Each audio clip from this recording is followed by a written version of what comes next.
Bon, on est content parce que la semaine dernière, le week-end dernier, On n'était pas là, vous avez remarqué? on a pas. Est-ce que c'est super bien parce qu'on a fait des connaissances, des connaissances. C'est une visite un peu apostolique, justement pour reconnecter, reconnecter la France, parce que Dieu nous parle vraiment de mouvement, un mouvement pour la France. Dieu parle à toutes les nations, Dieu nous parle à nos vies déjà. C'est la première chose. Et après, c'est à nous de bouger, de prendre la décision, d'avancer ou pas. On a encore dans l'état de dire oui ou non. Je suis d'accord ou pas. Après, non. Mais ce moment, c'est bien d'avancer. Donc, par envoyance, on a marché justement avec le ministère qu'on a fait l'expédition France.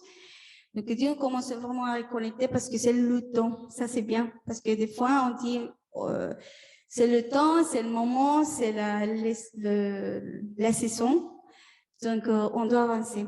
Et ça, ce que justement, aujourd'hui, on va partager, c'est fermer un cycle et commencer vraiment l'autre cycle. Parce que finalement, c'est ce que Dieu nous parle en ces moments, de fermer. C'est pour ça que pendant, je sais pas, 3 week-ends, 4 week-ends, on parle de couper des choses, de regarder, de regarder ce que Dieu dit de nous et ce que nous faisons, que c'est pas bon, que c'est pas accord à ce que Dieu nous parle.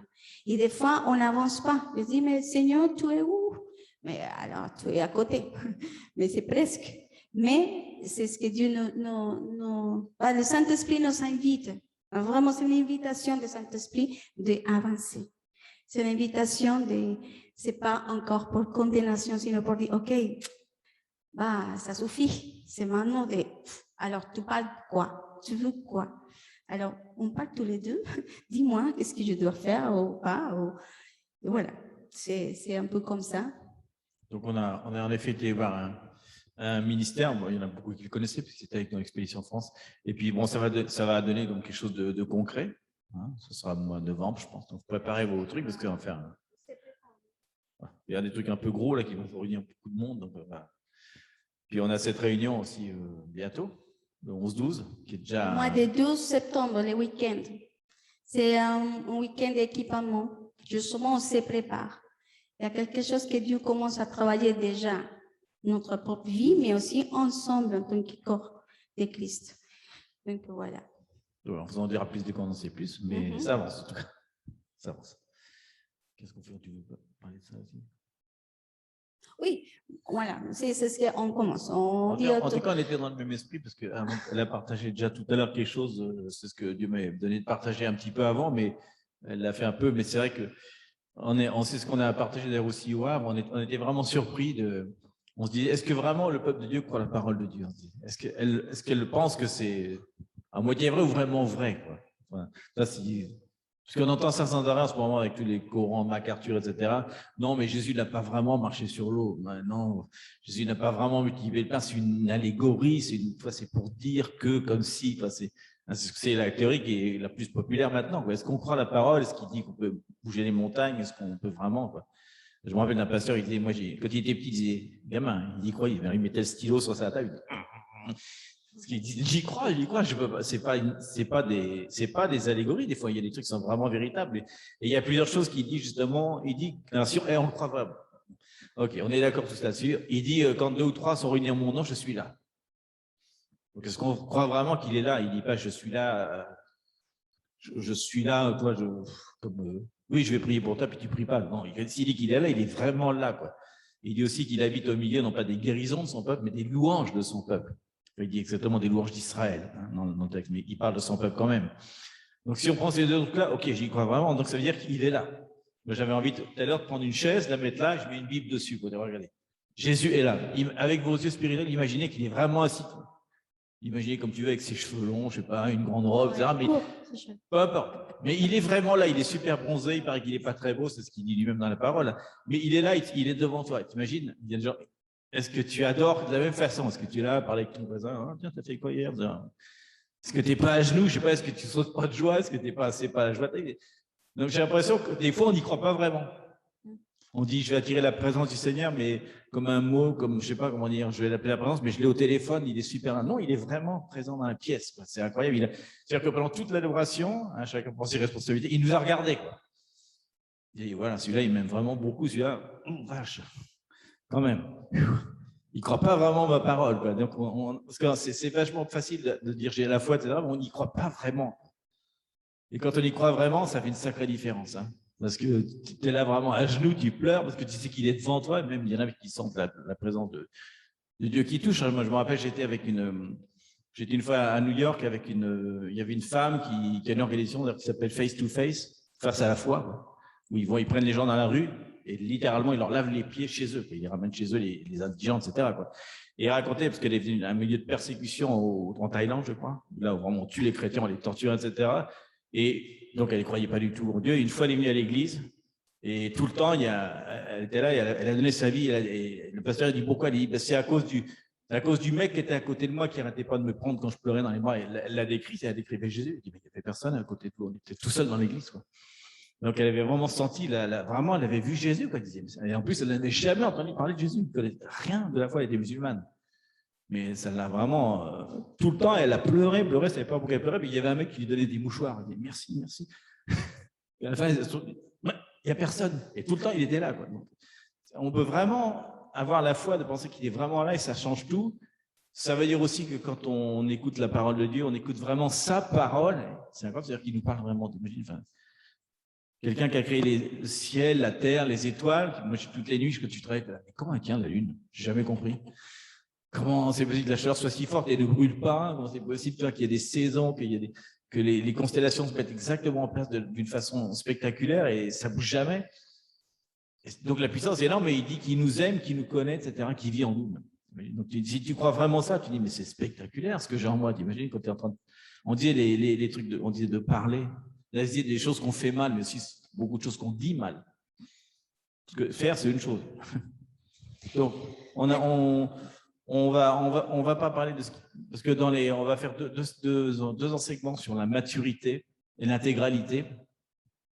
Et vous savez qu'on rentre bientôt dans des saisons un peu particulières, hein, les fameuses hautes, c'est des saisons qui sont marquées. Il y a des temps particuliers au mois de septembre, c'est très très fort, ça commence très fort à partir du 7 septembre. Et on en parlera la prochaine fois, mais il y a quelque chose de particulier. La préparation, justement. Donc on a fait ces deux enseignements sont faits exactement exprès pour qu'ils soient juste avant que commence ce temps-là, pour quand on va rentrer dans le moment, on soit de nouveau dans cette… Vous rappelez que chaque année on en parle, hein, mais vous rappelez que c'est un temps de préparation. Hein, toutes ces fêtes d'automne, on est en train de faire la préparation, comme si on répétait un scénario, tu sais, comme les acteurs, ils répètent, puis le jour où ça arrive vraiment, tu es là, waouh, je suis prêt, parce que si tu n'es pas prêt, tu vas être drôlement surpris. C'est ce qu'il dit d'ailleurs. On prépare le retour de Jésus, c'est ça. On prépare le retour de Jésus, c'est pour ça, et la parole dit toujours, Luc 21, 28, qui dit, comme nous voyons le signe de la fin, le Seigneur a dit à son Église, tenez-vous droit. Il dit, quand ces choses commenceront à arriver, c'est dans Luc 21, 28, il dit, redressez-vous et levez vos têtes, parce que la délivrance approche. Donc là, c'est pour dire que… Non, il ne dit pas de se courber, d'être là, qu'est-ce qui va se passer? On va mettre un vaccin, je vais mourir. Il va dire, redressez-vous. Ces choses-là sont en train d'arriver, redressez-vous. Levez la tête. Il dit ça parce qu'il va venir des cieux. Donc il dit, levez la tête parce que attendez à ce que je descende. Il faut être prêt, il faut être là. Il faut bien lever la tête. Et votre délivrance s'approche. Mais surtout parce que Dieu veut un peuple fort, un peuple… guéri, un peuple vraiment avec sa force et surtout avec la foi. Parce que là, c'est pas compliqué, c'est compliqué qu'on voit tout. Mais si on dit, Seigneur, je suis là, Dieu dit, il y a une promesse qu'il nous va garder. Il y a ces promesses. Même si on voit les choses qu'on voit, même si, bon, on parle toujours de ça, mais le plus important, c'est de gouverner. C'est ce que ça veut dire. De prendre la place que Dieu nous a donnée, l'autorité que Dieu nous a donnée et de s'élever. Parce qu'on attend beaucoup, il y a une séparation, on commence à voir des courants, des cantons qui disent non, il faut fuir, il faut se cacher. Non, mais alors… Il faut cultiver les champs. Oui, non, ça c'est bien, mais le problème, c'est pas de dévier, de se cacher pour qu'il ne me touche pas. Maintenant, il faut avancer avec le Seigneur, avec la lumière, parce que C'est un peuple, vraiment, je vais dire ça, c'est fort ce que je vais dire, mais c'est la vérité. En Europe, en France, on est bien. On est vraiment dans le mode confort. Mais si on voit vraiment à Pakistan, on voit ce qui se passe maintenant, l'Orient, l'Afghanistan, tout l'Orient, même à côté, hein, c'est pas loin d'ici aussi, il y a vraiment des persécutions. On n'est pas vraiment persécuté. Mais qu'est-ce qu'on va faire à ça? Si on ne comprend pas qu'on va mourir de la même façon, on va mourir dans le sens de prêcher, qu'est-ce que ça veut dire mourir? Mourir, ce n'est pas simplement physiquement, même à votre désir. Il y a des moments qu'on voudrait faire des choses et tu dis non, tu dis ok, parce qu'on doit obéir au Seigneur. Et ce moment d'obéissance, et ça, c'est la façon que vous, on dit, donner plaisir à Dieu parce qu'il connaît les plans. Et si on ne s'aligne pas le plan, c'est comme si on marche dans un champ des mines. Des mines. Et si on n'attend pas la direction, va s'exploser et on va mourir. Donc, c'est justement en ces moments d'aligner nos oreilles pour justement écouter ce que Dieu nous parle. Mais aussi, c'est pour ça qu'on va nous élever comme une église mature, intégrale. Ça veut dire qu'on peut couler avec les sangs, parce que c'est vraiment le modèle. Il y a les sangs, Ephésiens 4 nous parle des 5 ministères, mais ce n'est pas simplement ministères, ce sont des rivières qu'on doit développer chacun de nous. Tous les 5. Qu'on le voit et on développe ça, c'est vraiment important que l'église mature comprenne le temps. Et on va le comprendre. Pourquoi on va développer le prophète? Pourquoi on va développer le pasteur? Tout nous pour le faire. Et on va justement parler de ça parce que c'est très intéressant. Parce que si on connaît à Dieu, dit la parole de Daniel, si on connaît à Dieu, on peut savoir tout. On doit le connaître. Parce que des fois, on vient à l'église pour se relier, bien sûr, et c'est triste parce que, comme Domi dit tout à l'heure, on n'a pas vraiment les connaissances de Dieu. On ne connaît pas Dieu. On connaît la parole, mais est-ce que vraiment tu es face à face à lui? Est-ce que vraiment tu as écouté sa voix? Est-ce que vraiment tu as vu quelque chose que Dieu t'a dit comme mon Père? Parce qu'il est vivant, il est vrai. C'est ce que je parlais au début. Même si on ne le voit pas, Dieu nous parle. Des fois, j'entends beaucoup de gens dire, mais Dieu ne parle pas. Oui, il nous parle toujours, chaque fois, chaque seconde. Sauf qu'on ne sait pas comment découvrir la façon que Dieu nous parle. Et là, ce qu'on va développer aujourd'hui, c'est de donner des clés pourquoi la parole dit qu'on va laisser développer ça, mais aussi que les 5, on peut dire les 5 rivières commencent à couler en nous et on comprend mieux les choses. Et en plus, on va mieux. Et on va vous rappeler qu'on a enseigné il y a 2 mois, je crois, sur Maranatha, sur les derniers temps, vous vous rappelez? Et on avait fait un grand tableau comme ça. On avait fait un tableau où on montrait que il y avait un temps, il y avait les temps de Daniel qui sont les temps de persécution. Il y aurait des temps de persécution très très forts, donc il y aurait 7 ans. Donc avant, il y aurait un temps préalable, vous vous rappelez, qui s'appelle les.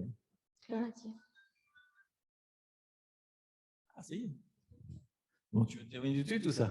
Ouais, on va partager après à la fin les après, témoignages. On va vous partager quelque chose d'important qui vient d'arriver en temps réel. Bon, donc je reprends. Je disais qu'on avait enseigné sur les derniers temps et on s'était dit, vous vous rappelez, il y a des temps qui sont écrits dans la Bible qui vont être faciles à reconnaître, où il y a 7 ans de tribulation. Mais avant, vous vous rappelez, il y a un temps qui s'appelle un temps des douleurs de l'accouchement. Et on avait parlé de ça un petit peu, pas en rigolant, mais en disant oui. Puis d'un seul coup, on se rend compte que 2 mois après, on s'est dit oui, il y a des tremblements de terre. D'un seul coup, c'est rempli de tornades, de tremblements de terre, de feu, dont je parle de tous les pays du monde, hein, de feu, de gens qui sont sous le feu, puis après ils sont noyés. On voit des pays, l'Afghanistan, c'est le début d'un truc absolument extraordinaire qui va se passer, où tout va bouger. En 15 jours, tout va bouger. Même la France est en train de faire venir des gens dont on ne sait pas ce qu'ils vont faire en France. S'il y a des bombes, ça bouge partout, ça bouge dans tout. Regardez partout, jamais dans le monde, enfin, je suis regardé dans ce qui s'est passé dans l'histoire du monde, tous les signes que disait dans Matthieu ont été réunis d'un seul coup. Mais on l'avait dit il y a 2 mois, on disait déjà il y en a pas mal, mais d'un seul coup, il les a concentrés sur 15 jours. En 15 jours, 3 semaines, on a vu partout. On se dit, waouh, vraiment, on est vraiment dans les douleurs de l'accouchement. Donc, il y a une espèce, là, vraiment, on est vraiment dans un temps où il faut se préparer. On se dit, on a encore le temps. Je crois qu'on a vraiment plus le temps. Là, vraiment, il faut vraiment accélérer les choses. Et il dit, on voulait citer. Mais ça, avant que tu dises. Ça, c'est important. Ouais, attends, oui, ok. Mais ce que je me rappelle quand Domi parle comme ça, c'est ce qui me vient maintenant. Et quand Jésus, avant de partir, rappelle-vous comment a vécu le peuple ses disciples, les disciples et tous, le peuple qui suivait à Jésus. Il y a un temps, un peu comme ça, hein, des persécutions, les Romains sont vraiment méchants, il y avait plein de choses dedans. Et qu'est-ce qu'il dit à Jésus? La consigne de Jésus, c'est reste là, ensemble, en unité, attends les directions, attends la puissance du Saint-Esprit et mon esprit. C'est vraiment. Qu'est-ce que c'est? Donc là, c'est important parce que finalement, c'est waouh, je ne sais pas comment vous le prenez, mais quand on pense à ces moments-là, tous ensemble dans la unité, qu'est-ce qui attendait? Parce que c'est le Saint-Esprit, l'Esprit de Dieu même. Wow. Ça veut dire que chacun de nous, il y a quelqu'un qui, chacun de nous, c'est la maison de notre Père. C'est la maison du Saint-Esprit. Donc là, on est vraiment la voix, on peut avoir la voix de Dieu. Et c'est pour ça que Daniel 11, 32 dit, il séduira par des flatteries les traîtres de l'alliance, mais ceux du peuple qui connaîtront leur Dieu agiront avec fermeté. Donc il parle des derniers temps. Hein. Mais pour dire que si je connais à Dieu, si je sais encore, on répète ça, je sais que des fois c'est une lettre. Et ce n'est pas vraiment facile qu'on puisse comprendre ça. Mais on doit prier, Seigneur, que ces paroles qui disent, que je puisse te connaître vraiment, que quelque chose passe en moi. Des fois, on s'est froidi. Ah oui, c'est normal qu'on est froid, on a le bruit du monde et tout, mais que la présence de Dieu vient et nous visite. Mais la première chose que le Seigneur nous a dit, approche-toi. Donc, c'est nous d'y aller avec lui. Mais si on n'arrive pas, simplement on le dit au Seigneur, avec le lien, c'est le son qui dit cantique des cantiques. C'est le lien d'amour qui me tire. Seigneur, si je ne peux pas tirer mon corps à toi, aide-moi à t'aimer, comme on a chanté tout à l'heure. Aide-moi à connaître. Parce qu'on a le temps. Vraiment, c'est pas facile. Et on comprend ça parce que tout le monde a vécu ça. C'est pas, ah non, okay, parce qu'on est là. Non, tous, c'est pareil, tous. Mais il y a un moment qu'on dit, Seigneur, aide-moi à te connaître. Vraiment, que les choses religieuses, les choses culturelles, les choses de moi empêchent d'avancer. Et ça, c'est parce que bien sûr, les disciples connaissent Jésus. Donc, c'est facile pour eux, parce qu'ils l'ont vu, parce qu'ils le touchaient et tout. Pour nous, non. Mais on sait qu'il est vrai. Tout ça pour dire que oui, c'est à ce moment-là, pour bien comprendre, parce qu'on ne se rend pas compte que Jésus vient d'être crucifié, donc les disciples ont intérêt à fuir. Hein. Ils n'ont pas intérêt à rester, parce que les Romains, c'est là qu'ils ont vraiment commencé à persécuter. Plus les Juifs aussi d'ailleurs. Mais d'un coup, il leur dit non, restez là. T'imagines ? C'est pour ça que c'est un peu choquant pour lui. Ils disent restez là, en plus très longtemps, et puis ils ne sont pas vraiment cachés. Tout le monde peut savoir où ils sont, quoi. Mais ils restent tous ensemble. C'est un peu ça, parce qu'on vit en ce moment, on a l'impression de vivre une espèce de folie en ce moment. On a l'impression qu'il y a une sentence qui a été décrite, donc on ne sait pas si je dois faire ça, je dois pas faire ça, puis ça va empirer dans les jours qui viennent, vous allez voir. Donc on va être dans un moment où ils vont dire qu'est-ce que vous faites ? Donc là, c'est là qu'on a intérêt à être drôlement ferme. Donc, ce qu'on disait tout à l'heure, notre rocher, c'est la parole. Donc, il faut s'édifier dans la parole. Et on va parler donc des 5 ministères. Mais alors, on va en parler d'une façon un peu différente. Parce que quand on pense aux 5 ministères, on pense souvent, c'est le grand ministère apostolique, prophétique, etc. On parle des gens qui sont de fonction. Comme il y a un pasteur de fonction, comme il y a dans certaines églises, il y a un prophète qui est. Ça existe. Voilà, ça existe, bien sûr. Ah, oui. Mais en fait, ce que parle Éphésiens de 4, justement, il ne parle pas d'ailleurs des grands ministères. Un ministère, ça veut dire servir. Donc, tout le monde sert dans l'église. Donc, il parle de chacun. Mais en fait, chacun a ce ministère en soi. Il dit pas seulement le ministère évangélique, ça on est tous d'accord avec ça d'ailleurs, seulement le ministère évangélique doit évangéliser. Ça serait stupide. Il y a un évangéliste dans l'Église et puis il évangélise lui, mais les autres non.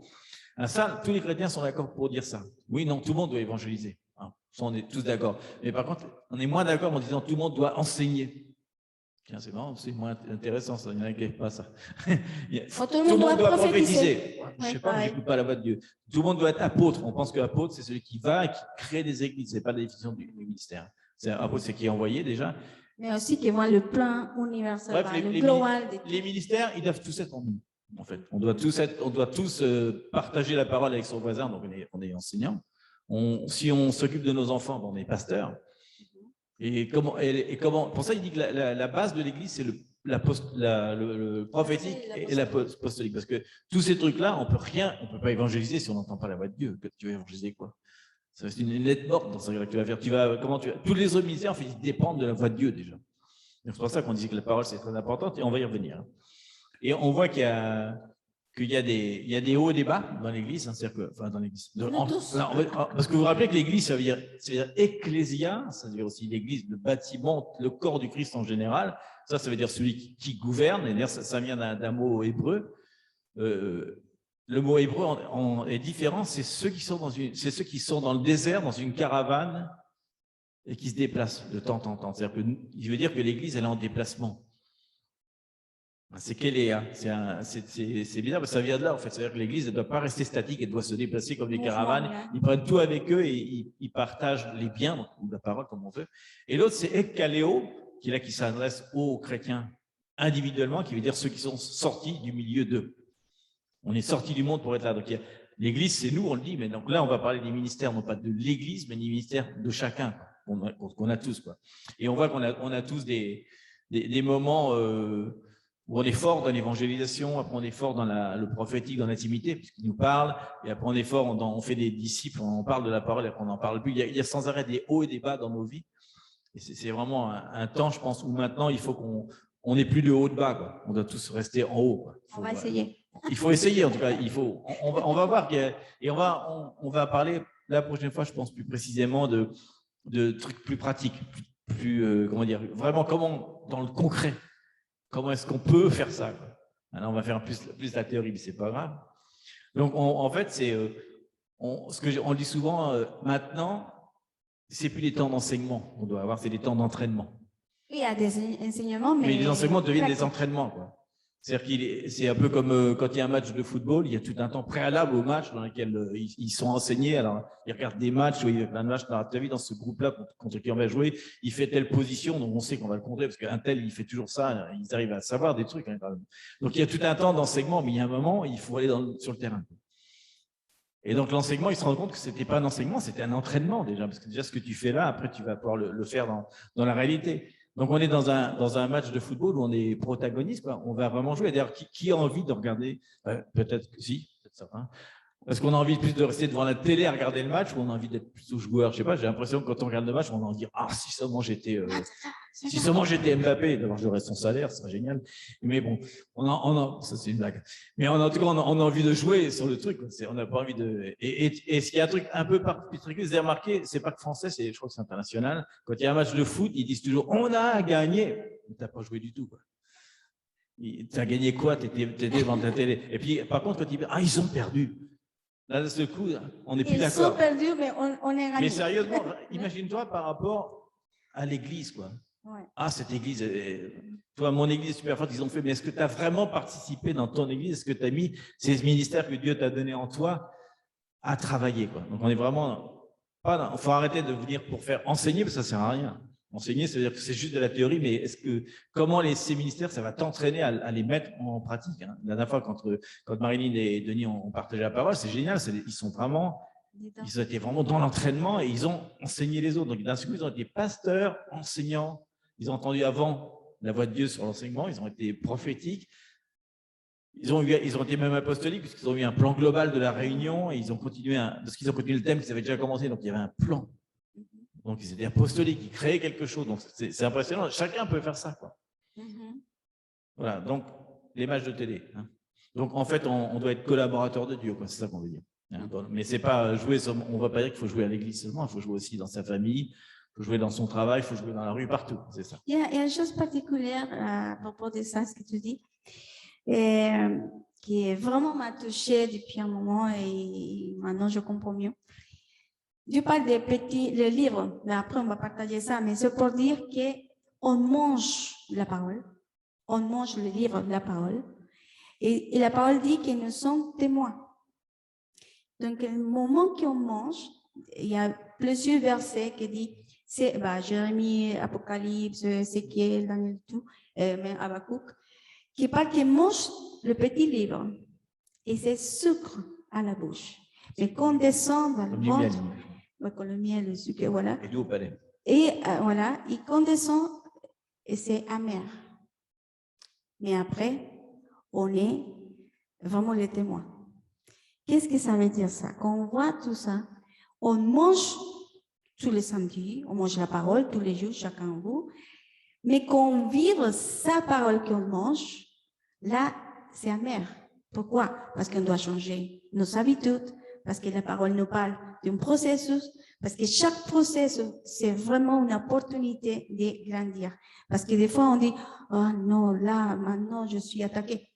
Est-ce que c'est attaqué ou vraiment Dieu veut faire quelque chose en toi? Donc là, c'est amer.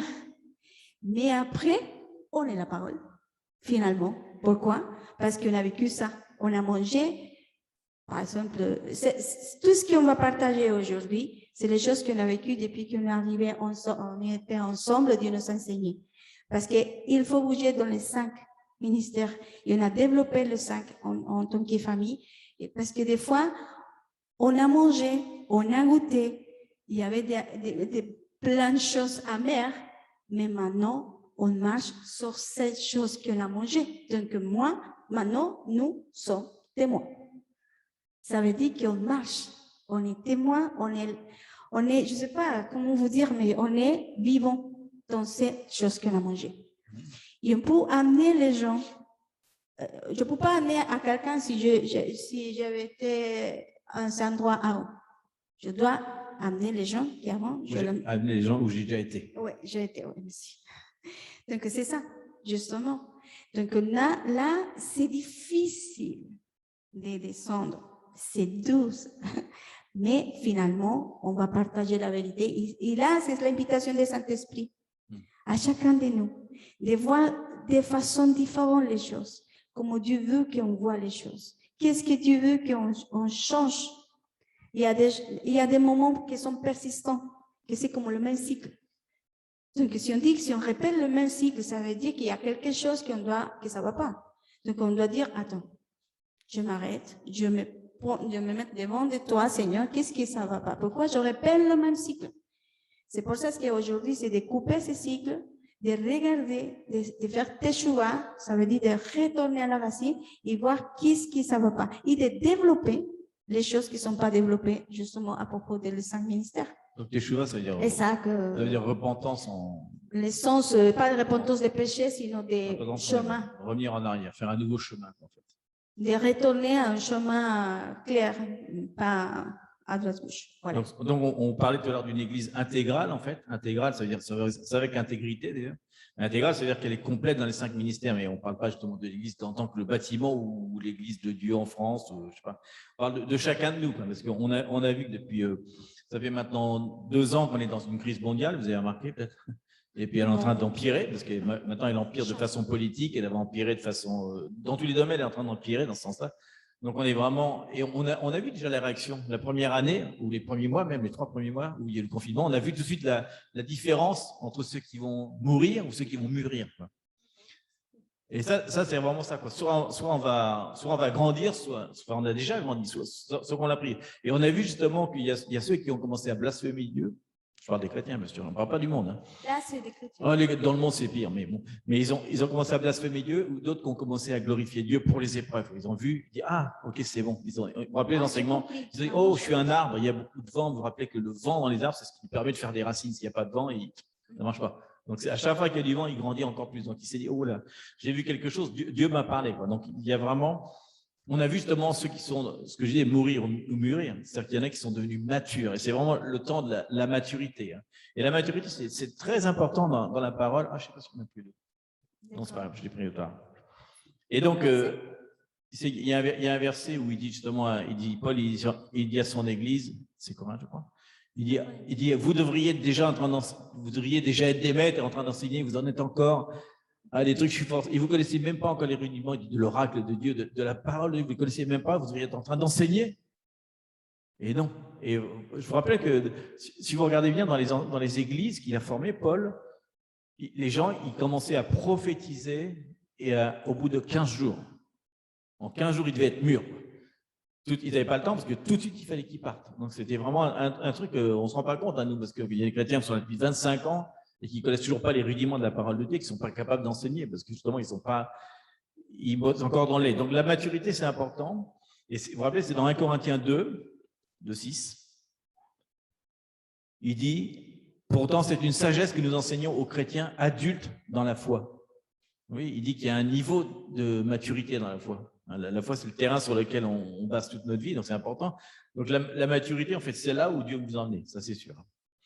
Et il le dit un peu plus loin, il dit aussi, dans Hébreux 5, 14, il paraphrase parce qu'il a déjà dit, il dit, la nourriture solide est pour ceux qui ont atteint la maturité. On pourrait trouver plein d'autres passages qu'on a dit avant sur les chrétiens qui n'enseignent pas encore. Donc, c'est important la maturité parce que la conversation que Dieu va avoir avec nous, c'est comme nous pour nos enfants. On ne va pas parler de ce qui se passe en Afghanistan à un enfant de 5 ans. Ça va être inintéressant. Mais pourtant, Dieu veut nous parler de ces choses-là. Parce qu'il veut nous parler des derniers temps. Et les derniers temps sont des choses super fortes. Si on ne devrait pas être en train de lire, je ne sais pas, on ne devrait pas être en train de lire certains passages de Matthieu, alors qu'on devrait être en train de lire Daniel, Apocalypse, Jérémie, puis voir comment ça, tout ça, c'est des trucs super puissants, c'est pour maintenant, quoi. On ne devrait pas être en train de lire ce que Dieu a été.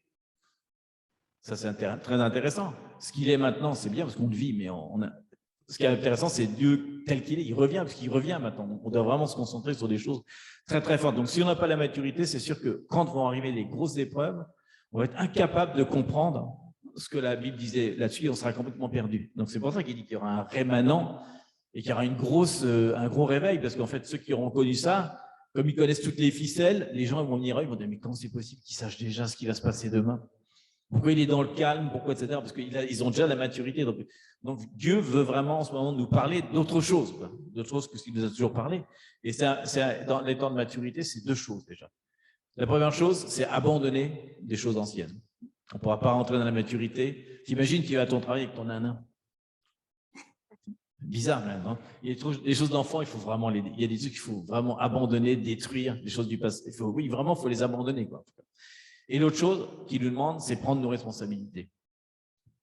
La responsabilité, on le dit sans arrêt, c'est une décision. C'est le truc depuis qu'on en sait, c'est une décision, une question de décision. Tu te rappelles? Hein? T'es d'accord? Cyril est d'accord. C'est une décision. D'accord. Bref, il faut prendre nos responsabilités et abandonner des choses. Donc, il y a, comme on dit tout à l'heure, la maturité, c'est aussi aller dans des endroits pour les autres, parce que tous ces trucs-là, la maturité, c'est pas que pour nous, finalement. La parole, c'est toi, tu es tous interactifs. Tout ce qu'on va développer dans les 5 ministères, c'est pas que pour nous, parce que si on attend juste à avoir de Dieu, puis non, c'est pour la partager. Si tu ne la partages pas, Dieu dit, je ne vais pas te parler si ce n'est pas pour la partager. En général, il va rien dire. Donc, il y a des choses qu'il faut commencer par nous-mêmes, et on a mis des petites questions. Donc, justement, à propos de l'abandonner de ça, c'est quelles sont les habitudes, les attitudes, on avait déjà pensé, les paroles ou les façons de penser que Dieu nous demande d'arrêter, quoi. Voilà. Et lesquelles qui nous demandent justement, à l'inverse, de développer. Parce que si on doit prendre des responsabilités, ça veut dire, on en a beaucoup parlé, c'est aussi une nouvelle façon de penser. On ne peut pas faire quelque chose que notre cerveau n'est pas d'accord. Ou alors sinon, on fait ça de mauvais gré et il dit que tout ce qu'on doit faire doit être pour la gloire du Seigneur. Donc, si vraiment on change notre façon de penser, c'est bien parce que souvent, le truc le plus classique, c'est souvent que, par exemple, on se dit « Ah non, moi je ne peux pas évangéliser. J'ai du mal avec les gens, j'ai du mal avec la parole, etc. » Et ça, justement, c'est une façon de penser. Si on commence à dire ça, à le déclarer, non, il y a quelque chose à faire. On peut changer ça, on peut abandonner cette peur des gens, parce que puis chercher d'où ça vient, puis après commencer à faire des choses, quoi.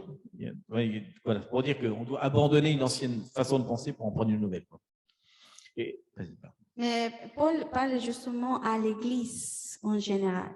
Et je pense que Les gens. c'est la voie des Saint-Esprit maintenant pour l'Église de Christ. Qu'on doit entrer vraiment dans ces maturités et de prendre notre propre responsabilité. Ça veut dire que des fois, c'est facile de dire à les autres, tu es coupable de ce que je vis. Non. Alors, qu'est-ce que c'est mon choix? Qu'est-ce que je choisis afin que je vive comme je vis? Donc, c'est vraiment s'aligner encore, on parle de ça, Seigneur, de regarder la parole et de dire, je dois avancer.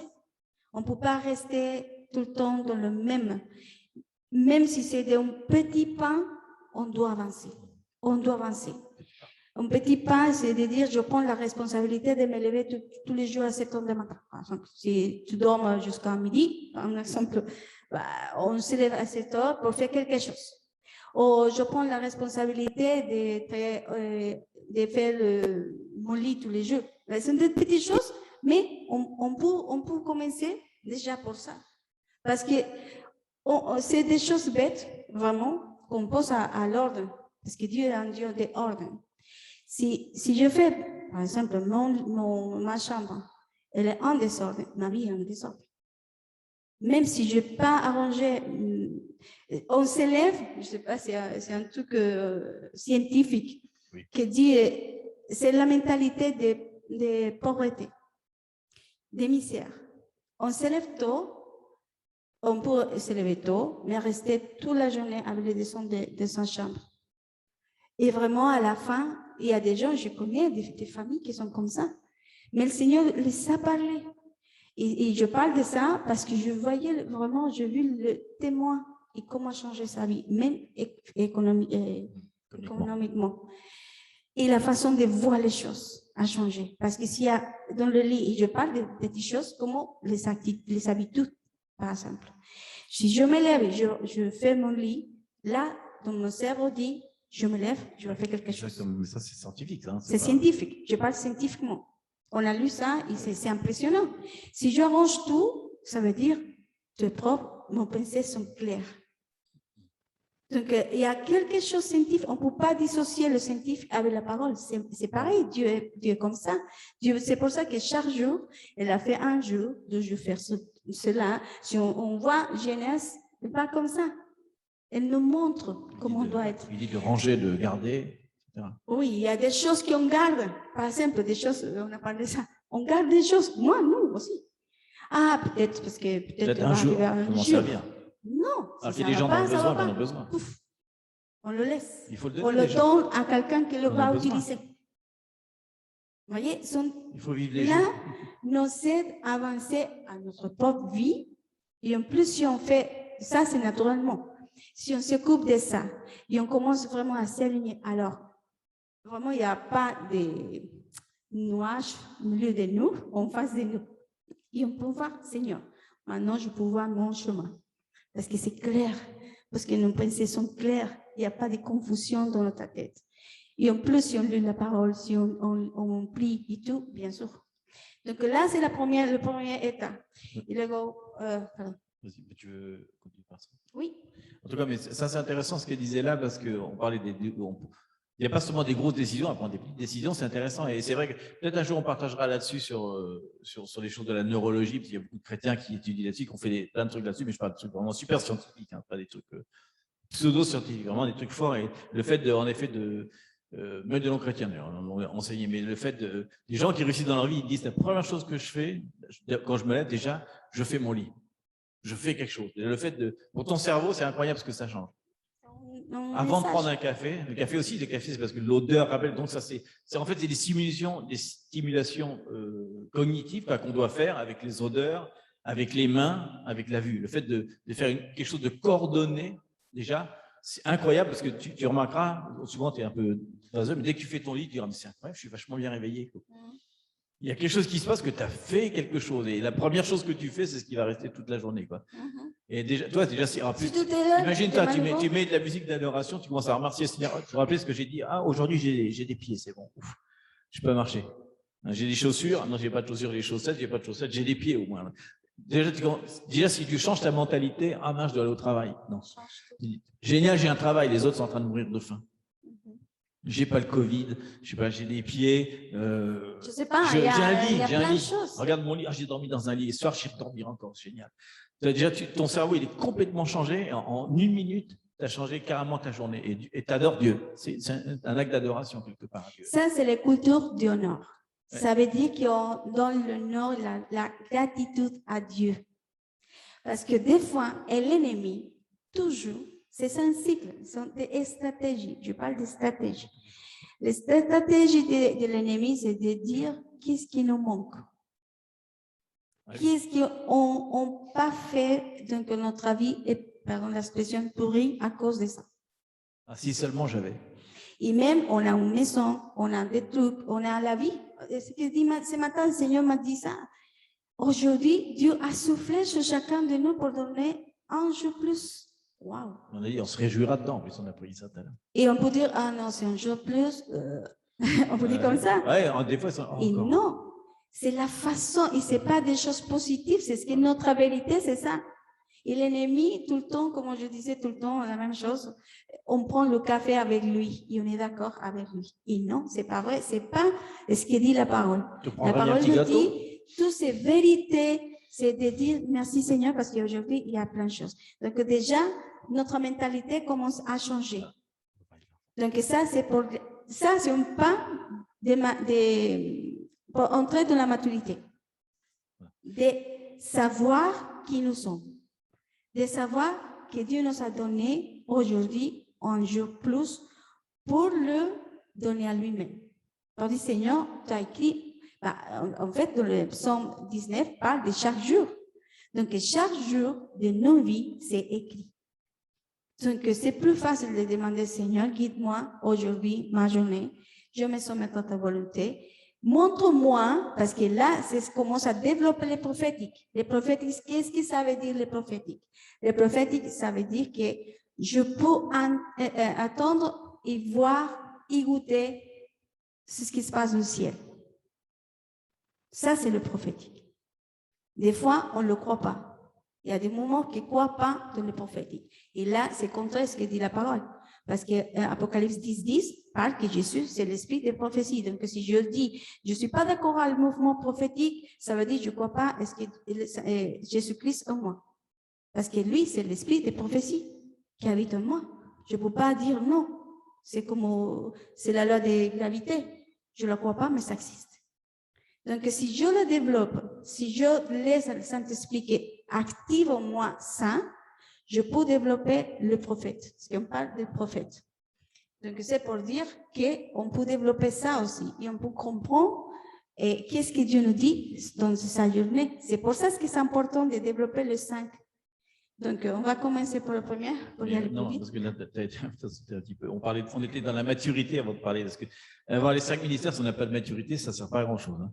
Et donc, il y a une exhortation en permanence. Parce qu'en fait, il y a une confusion. Il dit que laissez venir à moi les enfants.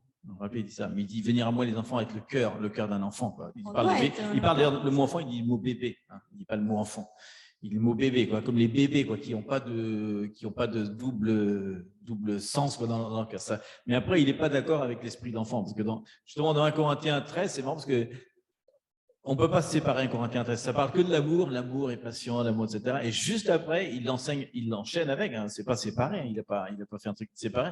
Juste après, il dit, en conclusion de ce qu'il a dit, hein, il dit lorsque j'étais enfant, il donne des clés. Je parlais comme un enfant, je pensais comme un enfant, je raisonnais comme un enfant. Et lorsque je suis devenu homme, j'ai aboli ce qui était de l'enfant. Donc là, il donne des clés quand même. Il dit que la maturité, il dit, la première chose, je dois faire attention à comment je parle. On en a parlé assez longtemps, pendant au moins 3 enseignements. La façon dont on parle et ce qu'on dit, c'est clé parce que c'est la puissance de la bouche. C'est la première puissance qu'il a donnée à l'homme. Il a dit, maintenant que tu es créé, tu vas donner un nom aux animaux. Et je vais être d'accord avec ce que tu vas dire. Donc, il dit déjà, tout ce que tu dis, je suis d'accord avec toi. Donc, si tu dis je suis nul, je suis d'accord avec toi, tu es nul. Il est d'accord, hein, même s'il sait que ce n'est pas vrai, il est d'accord parce qu'on a toute l'autorité sur la terre, il n'est plus là pour l'instant. Quand il va revenir, c'est très différent. Pour l'instant, il a donné toute autorité sur la terre à l'homme. Donc tout ce que tu dis, c'est bon. Il est d'accord avec toi. Ensuite, il dit qu'il faut faire attention à comment on pense. Et la pensée, genre, on pensera sur, on fera le truc cognitif, vous verrez que c'est intéressant. La pensée, c'est un truc, on ne peut pas penser deux choses en même temps, hein, ça c'est impossible. Et la pensée, c'est un processus, en fait, c'est comme la respiration. On pense, mais on ne se rend pas compte qu'on est en train de penser. Mais si tu mets une petite pause, tu te poses, ah, qu'est-ce que je suis en train de penser là? À quoi je pense en ce moment? Tu sais, des fois, on lit, les gens, ils sont un peu dans le bain, tu penses à quoi? Et souvent, ils ne peuvent pas répondre, mais ils pensent quelque chose. Ils ne peuvent pas penser rien du tout. Donc, c'est intéressant de s'arrêter, de dire, qu'est-ce que je pense? Qu'est-ce que je pense? Et la façon, et raisonner, ça c'est très intéressant, c'est une parole un peu particulière qui s'appelle logizomai, c'est là que vient le mot logique d'ailleurs. En fait, c'est ce qu'on imagine, raisonner ça, ce qu'on imagine. Et c'est aussi ce qu'on imagine, c'est ce qu'on en déduit, quoi. Et après, c'est ce qu'on va prendre comme décision, quoi. Et donc, c'est intéressant parce que dans la parole, à un moment, il dit j'attache toute parole contraire. Et quand il dit j'attache toute imagination. C'est-à-dire que quand on écoute la parole de Dieu, il faut arrêter d'imaginer qu'il a dit ça. Parce qu'on pense que, ah oui, il a dit ça, parce on pense que c'est ça qu'il a dit, mais on voit que si on va aller plus loin dans la parole, il n'a jamais voulu dire ça. Ou là, on a pris la parole, on l'a isolée. Ça arrive souvent, combien de fois on a reçu des paroles de Dieu, et quand on l'a étudié, on dit, en fait, j'avais imaginé que c'était ça, mais ce n'était pas ça du tout. Parce que c'était autre chose qu'il voulait dire. Donc, il faut faire attention au raisonnement, aux imaginations. Donc, il dit un petit peu qu'il faut arrêter d'imaginer ou de penser que peut-être. Non, il faut vraiment être sérieusement. Si on veut prendre des bonnes décisions, c'est ça, quoi. Imaginer, c'est comme il dit comme un enfant, un exemple. Vous avez un enfant, il dit achète-moi tel jeu. Non, j'ai pas d'argent. Il dit mets ta carte magique dans le truc, puis retire de l'argent. Pour lui, il ne comprend pas. Et pourquoi tu as retiré que 100? Pourquoi tu ne retires pas 500? Mais il ne comprend pas qu'avant, il faut mettre de l'argent. Il ne comprend pas le principe, quoi. Donc, il y a des principes spirituels dans la Bible qu'on ne comprend pas parce qu'on est comme des enfants. Par exemple, il y a des trucs incroyables où il dit qu'il faut respecter la terre. Il dit qu'il y a carrément un maître de la terre. Il y a un Jéhovah de Eretz, carrément. Il dit que c'est important. On ne doit pas faire n'importe quoi. On ne doit pas cultiver n'importe comment. C'est marqué dans la Bible. Hein. Il y a des trucs on ne pense pas. On pense pas. Donc, il y a un truc à propos de maturité, et ces temps-ci sont particuliers. Si tu associes deux choses ensemble, l'immaturité spirituelle, à cause de ce qui s'est passé avec il y a eu une espèce de mondialisation, on va dire, de la christianité, enfin de la chrétienté, je ne sais pas comment dire. Il y a une mondialisation des enseignements. Tu peux trouver maintenant des enseignements partout parce que toutes les églises s'en sont dessus. Donc, si tu associes les deux choses en même temps, l'immaturité spirituelle et la mondialisation, tu as un combo vraiment tragique, fatal, dans lequel c'est pour ça qu'il dit que les derniers temps, il y aura des traites de l'alliance et de l'apostasie, forcément. On se dit, parce que tu dis, mais non, dans une église, il ne peut pas y avoir d'apostasie. Mais oui, le diable a dit, c'est vrai que c'est difficile quand tu es dans une église parce qu'il y a des frères et sœurs. Mais si tu mets la personne tout seul dans son coin, qui regarde des centaines de vidéos sur YouTube et des tas d'enseignements de pasteurs, n'importe qui, n'importe quoi, et même des paroles prophétiques qui n'ont rien à voir, parce qu'ils ne les jugent pas, parce qu'ils sont immatures. Donc forcément, on voit en ce moment des milliers et des milliers de chrétiens qui sont dans la tromperie, dans l'égarement, ou même qui s'éloignent des trucs parce qu'ils disent non, Dieu est en moi, finalement. Ils se rendent compte, je n'ai plus besoin d'aller à l'église. J'ai vu avec Zoom que ça marchait très bien. Dieu est en moi, donc je ne vais plus à l'église, ça ne sert à rien. Et donc, vous voyez, il y a une confusion, parce que s'ils regardaient bien la parole de Dieu, ils verraient que tout dit le contraire. Donc là, ils sont vraiment dans l'égarement et ils finissent par, comme on disait, non pas mûrir, mais mourir. Et quand on va arriver justement dans la période où il va y avoir les grosses persécutions, alors là, ils vont être vraiment, tout de suite, ils vont mourir, tout de suite, ils vont dénoncer leurs frères et sœurs, ils vont se retirer de la parole, ils vont maudire Dieu, des extrêmes. Et on parle de 90% de l'Église, on ne parle pas de 5%. Énorme. Donc, il dit aussi, après, il dit que les caractéristiques d'un enfant immature, c'est la jalousie, les conflits, les dissensions. La division, etc. Donc, déjà on voit dans la vie de l'Église ce qui se passe, quoi, déjà à cause de ça. Oui, parce que c'est contre la parole, parce que la parole dit clairement, Jésus a dit encore oui. De Christ. On doit se rassembler. Pourquoi? Parce qu'on doit former notre caractère. C'est pas facile, on sait, mais il faut vraiment développer le caractère de Christ. C'est pour ça qu'on doit être ensemble. Et là, on va maintenant parler un petit peu des différents domaines, mais rapidement, puisque en fait, on va développer la prochaine. Une autre fois, on développera plus précisément, mais en tout cas. Déjà, le verset, non? On peut lire Éphésiens. Bon. Je pense qu'Éphésiens 4, on l'a lu, il a donné. On l'a vu. Mais bon, en même temps, la parole est intéressante parce qu'elle est divisée en deux, parce qu'on retient souvent, il a donné comme apôtre, etc., mais on oublie la deuxième partie. Il dit que tout ça, c'est ce que je disais tout à l'heure, c'est pas du tout pour...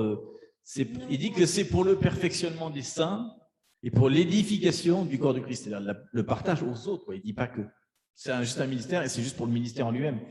Il dit qu'afin que tout le monde arrive à l'état d'homme fait, à la nature de la stature parfaite de Christ, et qu'on ne soit plus des enfants, et il insiste, il décrit les enfants flottants et emportés à tout vent de doctrine. Parce que c'est vrai qu'un enfant, tu peux faire croire n'importe quoi. C'est pour ça qu'il y a tellement d'enfants qui sont enlevés, parce que n'importe quel adulte lui dit un truc, ah oui, regarde, j'ai un chien à la maison, on va aller voir. Ah, d'accord. T'imagines? C'est vraiment ça qu'il dit. Attention, ne soyez pas flottants et emportés à tout vent de doctrine par la tromperie, la ruse, tous les moyens de séduction, tous les gens qui professent des choses. Donc là, c'est ce que dit tout à l'heure, c'est ce qui se passe en ce moment, puisque du coup, l'Église a explosé et plein de gens ont arrêté d'y revenir, disant « Oh, je préfère être chez moi, finalement, je prends un café en écoutant la prédication, je lave le linge, je perds moins de temps. » En fait, on voit ça, quoi, le corps de Christ s'est appauvri. Mais là, nous, en tant que pasteurs et tous les ministères qui sont... Parce qu'une chose, c'est l'appel, et autre chose, c'est le mouvement. Et quand l'appel, on est vraiment, parce qu'on est l'ami de l'époux. On n'est pas que les gens se mettent amoureux, c'est dit? Oui, être amoureux. Être amoureux avec le ministère. Non, c'est justement d'être un bon. Amoureux de Jésus. Hein. Amoureux de Jésus. C'est pas que, waouh, je reste avec le pasteur comme ça. Non, parce que sinon, c'est pas, et on voit ça justement. C'est fixe dans tel ministère parce que c'est bon, donc je reste à la maison pour ça. Mais non, on est vraiment pour approcher le peuple de Christ à Christ même. On est le maître. Vas-y. Mais c'est que chacun de nous est amoureux avec Jésus. Donc, oui, on va faire assez cause, il est midi. Oui. Mais bon, peut-être donner deux exemples particuliers par rapport à ça, parce que justement, la dérive, c'est justement quand on parle de prophète dans l'Église, le truc qu'on pense, c'est une personne qui se lève et on pense que tout le monde va faire la file d'attente, comme on voit à chaque truc. Prophétise sur moi, ils font la file d'attente, etc. Donc, du coup, le prophète, le pauvre, il devient une idole. Oui. Beaucoup acceptent ça, mais ce n'est pas très bien. Mais en plus, les prophètes qu'il y a dans l'Église, par exemple, si dans l'Église de Christ, il y a un prophète, c'est justement pour enseigner comment amener tous les gens à prophétiser. Ouais. C'est pour donner ça. Donc là, en fait, c'est à propos de prophétique. Des fois, et ça m'a marqué vraiment très, très fort quand on lit le psaume 115, c'est ça? Qu'on parle justement qu'on peut faire des dieux un idole. Là, c'est fort. Parce qu'on voit un Dieu statique.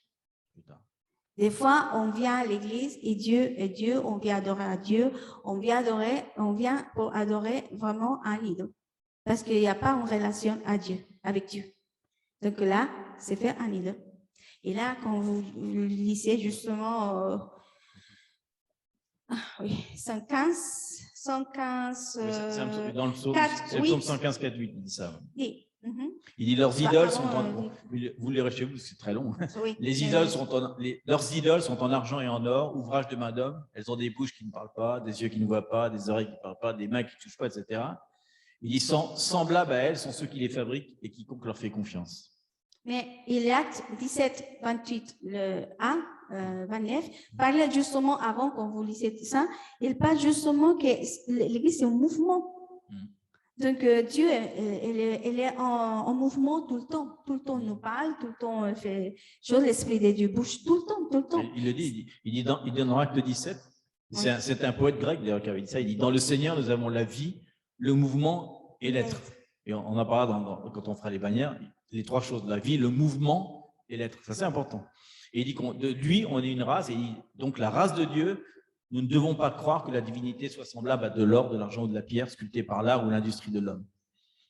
Voilà, il dit que c'est vivant, justement. Le ministère prophétique, c'est quelque chose de vivant, mais c'est la même chose pour les pasteurs, parce que le ministère pastoral, souvent, on a l'impression que c'est comme le service client de chez Darty, quoi. Les gens viennent ils pensent qu'ils sont clients de l'église, donc ils doivent absolument prier pour moi. Ils doivent absolument. Non, c'est pas vrai ce que vous faites, donc je pars. Si tu n'as pas salué en entendant le truc, tu t'en vas de l'église. Non, il ne m'a pas salué, le pasteur. Ils ont oublié que le pasteur, il n'est pas là pour ça du tout. C'est pas. D'ailleurs, à l'époque des églises du début, des premières églises primitives, c'était le ministère prophétique qui dirigeait l'église et non pas le pasteur. Le pasteur, il était là juste pour s'occuper. Il était l'enseignant, en fait. Il n'était pas le premier, c'était vraiment le ministère prophétique qui entendait la voix de Dieu, rappelez-vous, Isaac, et il donnait au ministère apostolique qui était avec lui qu'est-ce qu'il devait faire dans l'église. Et du coup, le ministère apostolique disait, bon, alors, donc toi, tu dois faire ça, tu dois à tel service, tu vas servir à table, toi, tu fais ça, etc. Donc, il y avait vraiment, il recevait de la part de Dieu. Il dit, tu te rappelles, il dit, mettez-moi à part un tel et un tel pour qu'ils servent, etc. Donc, il recevait une direction de Dieu. Ensuite, le mec qui est apôtre, qui avait la vision globale de l'église en tant que congrégation, il dit, OK, donc toi, tu vas faire la cuisine, toi, tu vas t'occuper d'un tel, etc. Et toi, tu es envoyé pour être évangélisateur, et toi, tu es le pasteur, tu vas t'occuper un peu des enfants. Donc, les ministères étaient comme ça à l'intérieur de l'Église. Ce n'était pas du tout des trucs très hauts. On doit changer notre mentalité. En fait, l'appel de chacun de nous, quand il y a un axe, un appel, oui. vraiment, on est accent. Ah oui, comme mon pasteur. On a tous un accent. Oui, il y a un appel, il y a un ministère de chacun. C'est différent. Mais on est élevé vraiment pour être référence, pour faire une référence aux autres, pour les aspirer plutôt à connaître le corps de Dieu, pour connaître que tous, on peut toucher le mouvement du Saint-Esprit. C'est pas parce qu'on gagne, donc on est plus saint que tout. Non, en Dieu, c'est pas ça. Dans le peuple de Christ, dans la famille de Christ, il n'y a pas vraiment de différence. Il n'y a pas ce qui est non et qui ne sont pas. L'Église de Christ, vraiment, il y a des enfants de Christ, des enfants intimes de Christ. C'est très différent. Il n'y a pas un endroit, il y a un protocole différent, spirituellement, c'est très différent. Mais tout le monde peut accéder à sa présence. Tout le monde peut accéder à l'adoration, à le prophétique, à l'apostolique, à l'évangélisation, à enseigner. Pourquoi enseigner? Parce que tous les jours, Dieu nous parle. Donc, aujourd'hui, qu'est-ce qu'aujourd'hui te parle? Je te donne la paix, par exemple. Waouh, la paix. Donc, toute la journée, Dieu m'a donné la paix. Donc, je peux y aller à la parole. Donc, je vais lire qu'est-ce que Dieu parle de la paix. Donc, déjà, je commence à faire une prédication. Ça veut dire que la paix, ça veut dire là, que Jésus est la paix. Donc, là, il commence à lire. Là, il y a quelque chose à enseigner. Parce que Dieu te l'a dit. Mais il y a tellement, vraiment, des choses. C'est pour ça que le peuple de Christ n'arrive pas à toucher la présence de Dieu. Parce qu'il y a tellement, que Jésus jamais le fait, il y a tellement de grades. Mais les grades, c'est pour ton intimité. C'est ça, les grades. Plus intimité, plus yeux, plus des cieux, c'est ça? Et plus t'approches à lui, plus la lumière, plus révélation. C'est ça la différence. C'est pas les grades. Les pasteurs, Dieu ne le touche pas parce que sinon... Non. Pas que. Vraiment, ce qui nous amène à voir les grades dans nous, en tant que famille, c'est l'intimité. Ça, c'est ce que nous sait plus. Pourquoi? Parce que si je entre plus avec le Seigneur, je l'écoute plus, je vais avoir révélation, donc je vais savoir plus. Donc, ce n'est pas pour seulement moi, c'est pour chacun de nous. C'est à nous de décider si on va plus, si on est intime ou pas. Et souvent, on pense souvent que en tout cas, le prophétique, souvent, le prophète et le pasteur, ils ont le téléphone personnel de Jésus. Il n'y a que lui. C'est vrai, je l'aime. Mais bon, mais c'est vrai, on pense souvent qu'il n'y a que lui. Non, il n'y a que lui qui peut communiquer avec Dieu. Qu'est-ce que dit Dieu pour la congrégation qu'on ne peut pas le demander? Mais c'est vrai que, justement, il y a marqué dans la parole que tous les brebis entendent la voix du berger. Tous. Hein. Tous. Et franchement, on parle souvent, c'est un thème tellement classique des gens qui disent « j'entends pas Dieu me parler ». Je ne dis pas audiblement, quoique, hein, franchement, quand tu commences à rentrer dans l'intimité, tu verras que Dieu va te parler audiblement, même si tu ne le crois pas. Hein. Il va le faire. Mais il y a un truc qui fait que ça ne parle pas. Alors, il y a plein d'exemples. Déjà, Dieu peut ne pas te parler parce qu'il t'a déjà parlé avant et tu n'as pas obéi déjà. Donc, il dit, je ne vais pas donner. Souvent, quand il te parle, c'est quand même pour te donner des ordres. Hein. C'est pas trop pour discuter avec toi, c'est pour te faire progresser. Donc, il dit, fais ça dans ta vie déjà. Déjà, ça va résoudre beaucoup de problèmes. Tu ne l'as pas fait. Il dit, je fais quoi après? C'est comme un gamin, tu dis, ranger sa chambre, il n'a toujours pas fait, mais il voudrait un autre ordre pour. Ben non, tant qu'il n'a pas fait ça, il y a un degré. Donc, déjà c'est un truc, mais ce n'est pas forcément le plus important. Mais l'autre chose, c'est que si tu as quelqu'un qui est très, très loin et tu veux lui parler, il est très loin, tu n'entends pas sa voix déjà, il est trop, trop loin. Donc, il s'est pensé, il dit déjà, il dit jamais, tu peux pas dire, Dieu, rapproche-toi de moi. C'est une prière qu'on fait souvent, Seigneur. Non, il dit, fais déjà un pas vers moi. Il le dit d'ailleurs, chaque fois qu'il fait un pas vers moi, je fais un pas vers toi. Vous vous rappelez, quand Jésus descend, il ne descend pas sur la terre, il nous demande déjà d'aller à sa rencontre. C'est marrant, il dit aller à sa rencontre. Et ensuite, il descend. Donc, il y a toujours une histoire de se déplacer vers lui, comme de se rapprocher. Je vais expliquer peut-être un peu quelques secondes après. Et l'autre chose, à la fin, je parlais avec Jessica, par exemple, et j'étais en train elle me parlait, j'étais en train de mixer des oranges. Alors forcément, je n'entendais pas ce qu'elle disait. C'est le fameux blender pour pas écouter sa femme. C'est vrai qu'elle parle. Et des fois, il y a un tel bruit dans nos vies qu'il y a un bruit réel hein, qu'on n'entend pas sa voix. C'est pour ça qu'il y a un moment qu'il faut aller dans le silence et qu'il faut fermer la porte. Ça veut dire fermer la porte au passé, mais il faut aller dans la porte et on entend, quand il y a du tonnerre, tu n'entends pas beaucoup la petite mouche qui vole. Et c'est ça, Dieu, il est vraiment dans un truc tellement intime qu'il veut te susurrer à l'oreille, il ne veut pas te crier à l'oreille. Donc, des fois, il y a vachement de bruit où tu es trop loin du Seigneur, où tu n'as déjà pas obéi. Et c'est là, m'a montré la fois une technique, je me rappelle, il disait que comment être proche du Seigneur et en fait, comment se rapprocher. Se rapprocher, il n'est pas physiquement là, donc comment tu vas te rapprocher?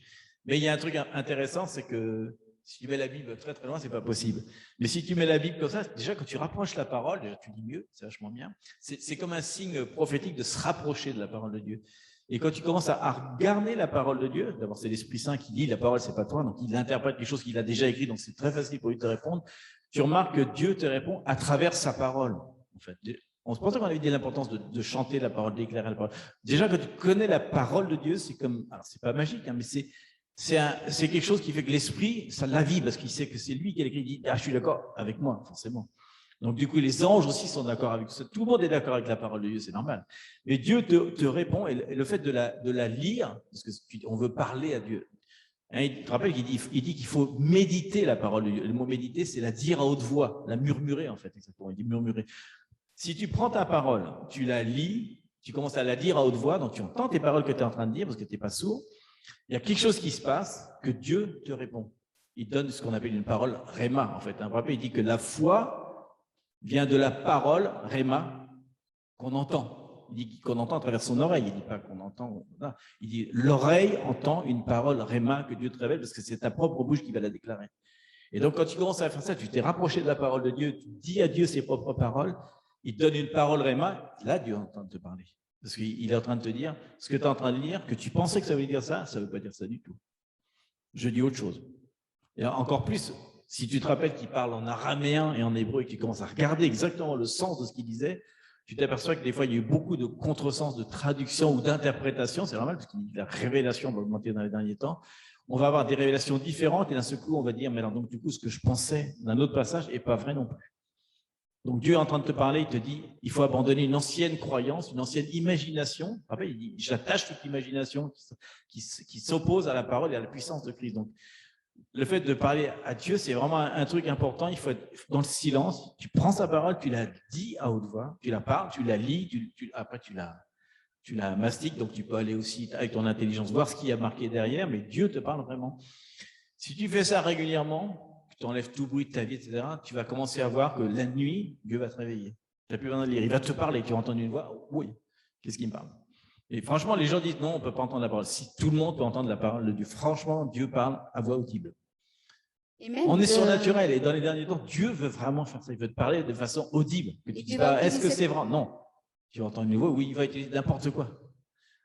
Nous, ça nous arrive sans arrêt. Ça peut être des circonstances. En ce moment, par exemple, depuis, on avait passé la dernière fois, depuis 1 mois, Dieu me donne des papillons en permanence. Você traz o Valmel também. Mais vraiment, j'étais encore là, j'ouvre la fenêtre, il y a un papillon qui vient, il se repose sur moi, il reste sur moi.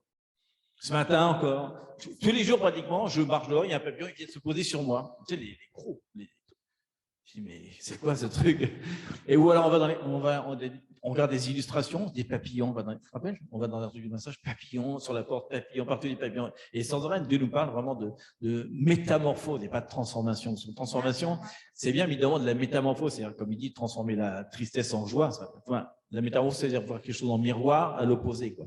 Donc, il dit pas d'être transformé, de juste transformer ses pensées. Et si on parle scientifiquement, vous verrez qu'il y a comment en 21 jours, on peut arriver à transformer ses pensées au sens qu'elles sont métamorphosées. Il y a des émotions qui disparaissent de nos vies. Et on sait l'interprétation génétique, comment ça se passe. On sait comment l'ADN fait pour faire ça. On le voit. Donc, il y a vraiment un truc surnaturel qu'on n'utilise pas assez, parce qu'on est trop chrétien, je dirais pas charnel, mais on oublie qu'il y a un truc surnaturel sur nous qui fait qu'on peut vraiment entendre la voix de Dieu, t'imagines, et du coup, c'est impressionnant. Quand tu développes ça, Lilian, c'est très fort pour elle. Par exemple, quand tu vois quelqu'un, elle peut savoir le problème de la personne.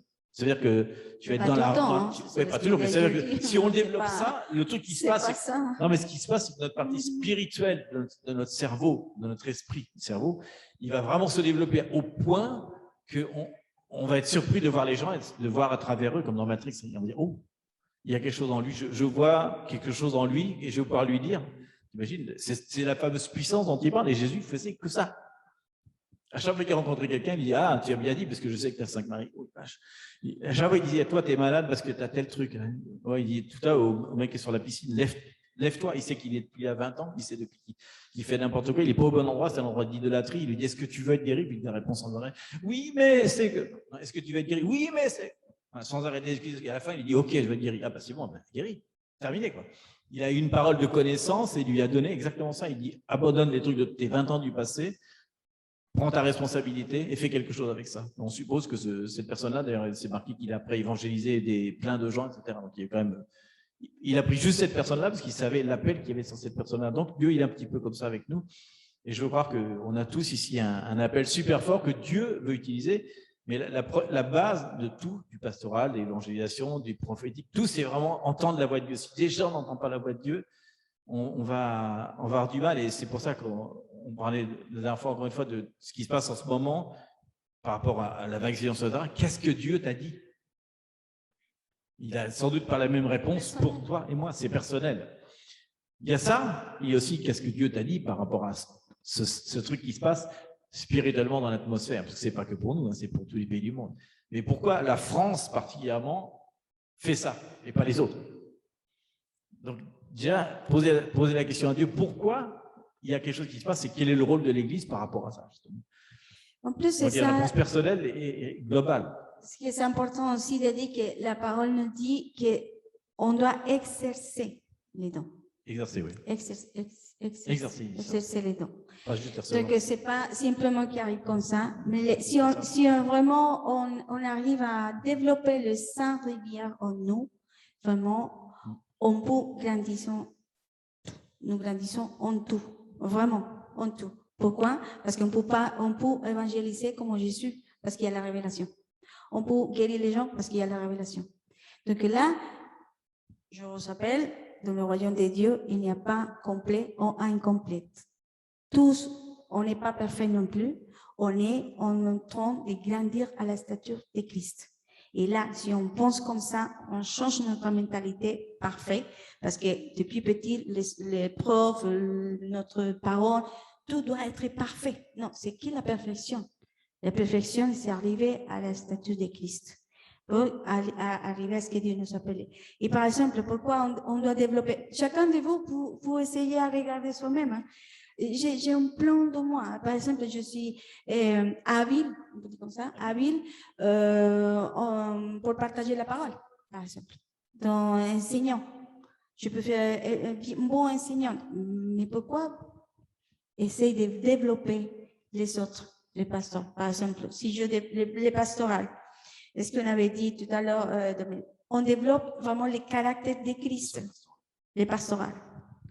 On développe les caractères de Christ, me réconcilie à moi-même, avec moi-même, et aussi me fait développer le fruit du Saint-Esprit. Donc, particulièrement l'amour. L'intégrité, oui. L'intégrité et le marche quotidien. Ça veut dire dans le jour normal, même à la maison, chez nous. On est pasteur des enfants. On est pasteur des enfants, mais aussi des autres. Des Christ, je dis des enfants spirituels. L'évangélisation nous donne un style de vie. Ça veut dire qu'on mord à nous-mêmes parce qu'on s'occupe des autres. Sort de l'égocentrisme, déjà, l'égoïsme, la dépression, parce qu'on pense aux autres, on pense à nous-mêmes. Ça nous aide à l'évangélisation. Et en plus, on comprend vraiment, comment on dit, on reçoit la compassion de Christ de façon différente quand on marche sur l'évangélisation parce qu'on vient pour servir. Pour étudier les Écritures, qu'est-ce qui nous amène? C'est l'enseignant, mais c'est l'Écriture, ouais. Nous donne la sagesse, la révélation du temps, la révélation pour nous-mêmes, déjà. Qu'est-ce que Dieu dit dans ma vie, la parole, et on va avoir toujours la sainte doctrine, parce qu'on s'approche à la parole. Il n'y a pas vraiment des vents différents. On ne va pas fluctuer, justement, parce qu'il y a une vérité que le Saint-Esprit va mettre dans notre cœur. Et le prophétique, évidemment, c'est pour ça que les prophètes et les apostoliques sont la base. Parce que les prophétiques nous donnent la sensibilité de la voix du Saint-Esprit, parce qu'on va écouter clairement qu'est-ce que le Saint-Esprit nous dit, que c'est le Père, oui, comme Jésus a fait, finalement. On est vraiment sensible, parce qu'on s'approche et on peut avoir plusieurs on va voir comme périphériquement, l'essence de l'esprit se va développer en nous. Comme les chérubins qui avaient des yeux partout. On va développer l'odorat, la vue, tout. On en parlera. C'est pour ça, on va parler après, mais ça pour dire qu'on doit vraiment demander à Dieu de développer ça. C'est pas dire non, je suis pasteur, donc je reste dans la pastorale. Oui, c'est bien, c'est ton appel. Mais tu dois développer les autres, essayer de s'approcher à la façon des autres. Mais c'est pas je désire pas tous les dons, mais plus précisément, je désire vraiment le prophétique. C'est le truc le plus. Quand je parlais en langue et le prophétique, c'est des choses tellement basiques dans la vie de l'esprit qu'on doit les désirer avec ardeur, comme il dit. Et l'apostolique, nous donne la maturité de Christ, nous développe vraiment la passion pour le dessein global de Dieu. Ça veut dire, si je comprends l'apostolique, par exemple, nous, en tant que famille spirituelle ici, de cette maison spirituelle, je peux rester tout le temps ici. On peut continuer de grandir nous-mêmes, blablabla, le même. Mais si j'ai la vision apostolique, globalement, qu'est-ce que nous on va faire au milieu de l'Église globale de France? On est parti qui part de nous? On est dans les jeux de Dieu. Parce que maintenant, vraiment, le Saint-Esprit bouge, comme Exode. La nuée de Dieu, ça commence à déplacer maintenant. Les tentes, il faut élever pour marcher. On ne peut pas rester statique. On pourrait. Mais si je n'ai pas vraiment la vision apostolique, je peux rester tout le temps assise, sans samedi, il n'y a aucun truc en ma vie. On doit rester complètement statique. Mais ça, je peux parler sur l'Église de Christ, oui, mais aussi chez nous, quel est le plan de Dieu pour ma vie? Quel est le plan en tant que famille, en tant qu'individu, comme fils de Dieu, parce que je peux le voir clairement. Donc, je me prépare. S'il y a quelque chose, par exemple, très facile à développer le tournevis, comment ça s'appelle, le clou, le tournevis. Je dis, ouais, je vais être ingénieur peut-être. Donc, il y a quelque chose en moi qui dit, je vais développer. Par exemple, comme Jonathan, on voit déjà en Jonathan que les choses à venir dans ce futur. Ça, c'est l'apostolique. Donc, je me prépare, l'ambiance, l'atmosphère se prépare afin que je puisse vraiment arriver au but de Dieu. Et on va arriver au but. Au but. Ce qui veut dire ne pas pécher, vous vous rappelez, aller dans le but de Dieu. Donc, ça, c'est nous, en tant qu'Église de Christ, pas chez nous. L'Église complète. Vous imaginez ça? Si toute l'Église peut avoir une mentalité comme ça, avec les 5 rivières dans chaque église et tous ensemble, waouh! T'imagines? En ce moment, l'Église de Christ s'élève, il y aura une grande différence. Et vraiment, on peut être vraiment les bannières qui s'élèvent de l'Église et on peut avoir la différence. Pourquoi? Parce que si tous ensemble bougent dans le sens rivière et chaque Église comprenne c'est quel son appel, après tous ensemble, on va bouger et on peut avoir la direction de Christ, la façon, oui, déjà on impacte, mais aussi on peut avoir les instructions de Dieu pour avancer au milieu des temps qu'on est. C'est puissant. Donc c'est pour ça qu'on doit changer notre façon. On doit commencer déjà pour nous. Déjà, c'est parti par de dire Seigneur, je suis fort de la prière, de l'intercession. Oui, je lis la parole, il y a des choses que le Seigneur me parle. Ok. Alors, je approfondis plus. Je les partage. Et je commence à partager. Je essaye de partager l'évangile. J'essaye, tu vois, si on commence comme ça, c'est vraiment un changement. C'est ça la vraie réforme. C'est ça. C'est ça, que l'Église de Christ s'élève, que les enfants et les fils de Dieu comprennent vraiment son appel. Notre appel, en fait. Donc, notre appel. Ce qu'on va faire, prochaine réunion, on va dire au sort, ça sera toi qui va prêcher aujourd'hui. Allez, c'est bon. Ah oui, c'est bon. Parce que, vous savez, Dieu nous parle tous les jours. Mais nous, on pourrait te dire, par exemple, Valérie, par exemple, je peux dire, Valérie, Dieu, ce qu'il t'a dit cette semaine. Non, Dieu me parlait de la semaine avec quel thème? Ok, tu peux partager. On doit être prêt. Ah oui. C'est simple. On ne peut pas rester toujours dit. Bien sûr, on doit honorer la responsabilité de chacun de nous selon l'appel que Dieu nous a donné. Bien sûr. Je ne dis pas ça. Je parle de chacun de nous en tant que fils de Dieu.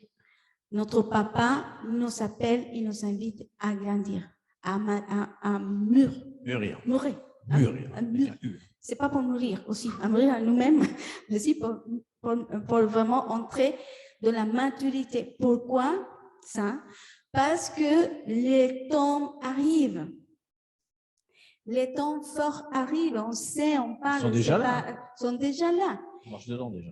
Mais ce n'est pas l'importance, on ne peut pas se fixer dans ce thème-là, on doit se fixer ce que Dieu qui parle. Parce qu'aujourd'hui, on peut parler très bien des nouvelles journaux, de tout ce que le monde parle, mais qu'est-ce que dit Dieu? On est mal. On est mal à dire, non, Dieu dit qu'on doit marcher sur cette direction parce qu'il y a un plan, parce que là. Non, on n'a pas. On a des suppositions. Pourquoi? Ce que je dis, on imagine, on déduit. Oui, des suppositions parce que c'est évident. Qu'est-ce que Dieu dit? Parce que la parole dit, donc c'est évident. Mais oui, on sait parce que la parole écrit, les paroles prophétiques bien s'accomplir, c'est sûr. Mais qu'est-ce que dit le Seigneur pour chaque détail de notre vie? Pour chaque chose, qu'est-ce que vraiment on doit s'aligner à ça et maintenant on va prier parce que Dieu veut ça. Le Saint-Esprit veut nous parler des choses fortes en nous, des choses matures, des plans. Mais c'est comme en tant que parents.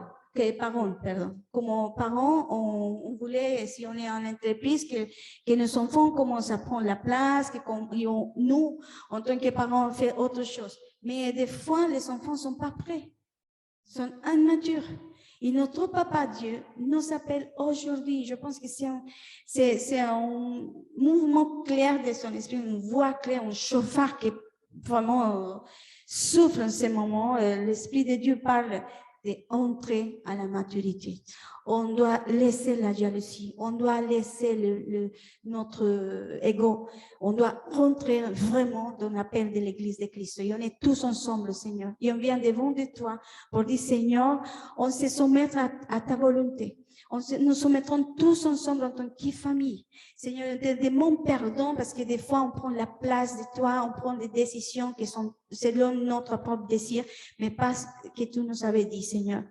Quand on parle selon ce que tu parles, c'est pas pour voir le but ou la conclusion de tout ce qu'on va voir, les produits, sinon on sait qu'il y a une épaule du ciel parce que c'est Dieu qui nous épaule, Seigneur, et on va voir les fruits plus tard. Mais on marche selon ta volonté, Seigneur. On s'accroche vraiment à ton désir et on décide vraiment marcher sur l'obéissance parce que c'est te plaît. Ça, c'est le plus pour toi, qu'on obéit. C'est pas de faire des plans. Oui, on fait des plans avec toi. On est collaborateur avec toi, Seigneur. On est là pour te dire s'il y a le oui, il y a amen que tu dis pour avancer ton royaume, pour être avancé ton église. Et on est tous impliqués pour ça, Seigneur. Pour partager ces messages, pour être messagère de ta parole, de ce message d'unité, selon l'appel de chacun, de la unanimité, Seigneur. C'est pas pour faire des idoles, des ministères. C'est pas pour ça, Seigneur. C'est pour vraiment entrer à ton appel, à l'appel de l'Église de Christ qui écoute la voix de son Seigneur. Aussi, Père, on est tous ensemble, et même pour chacun de nous, pour notre propre vie, Seigneur, pour notre famille. Qu'est-ce que tu nous parles, Seigneur? Parle-nous cette semaine, Seigneur, chaque jour, que nous, en tant que fils de Dieu, on peut accomplir tout, Seigneur, tout ce que tu veux, tout ce que tu as prévu pour nous, Seigneur, toutes les choses que ton rêve, les rêves que tu rêves pour nous, Seigneur, parce que tu as des rêves en tant que Père, pour nos enfants, Seigneur, pour nous en tant qu'enfants, Seigneur. Aussi, Seigneur, on déclare ça, Seigneur, et on est d'accord avec toi, Esprit Saint. Si, Seigneur, merci pour nous enseigner, mais aussi nous entraîner, Seigneur, et nous préparer dans ce qui arrive, Seigneur, que quand tu nous montres, Seigneur, les étoiles, Seigneur, qu'on arrête de regarder le doigt qui monte, mais qu'on regarde vraiment les étoiles. Qu'est-ce que tu nous montres, Seigneur? Qu'est-ce que tu es en train d'essayer de nous faire comprendre, Seigneur, depuis ces temps-ci, Seigneur? Où il y a des choses dures qui se préparent, Seigneur, tu commences à nous préparer, nous affermir, Seigneur, à augmenter notre foi, Seigneur. On réclame ce don de foi, Seigneur, et tous les fruits de l'esprit, tous les dons, Seigneur, on peut tous les avoir, Seigneur. Il n'y a rien qui est impossible à toi, Seigneur, et tu nous prépares comme des soldats au combat, Seigneur. Tu nous prépares comme des soldats et tu veux réparer toutes les brèches, Seigneur, toutes les brèches qu'il y avait dans nos vies, dans nos âmes, Seigneur, toutes ces choses qu'on a déclarées pendant des années, des dizaines d'années des fois, et qu'on avait pensé qui étaient véritables, Seigneur, tu nous transformes, Seigneur, tu nous métamorphoses à nouveau, Seigneur, et qu'on puisse être vraiment tes enfants, et des enfants matures, Seigneur, des enfants à qui tu peux parler de choses importantes, Seigneur. Merci, Seigneur, parce que ton amour à travers tout ça, Seigneur, est toujours là, Seigneur. Amen. Amen. Amen.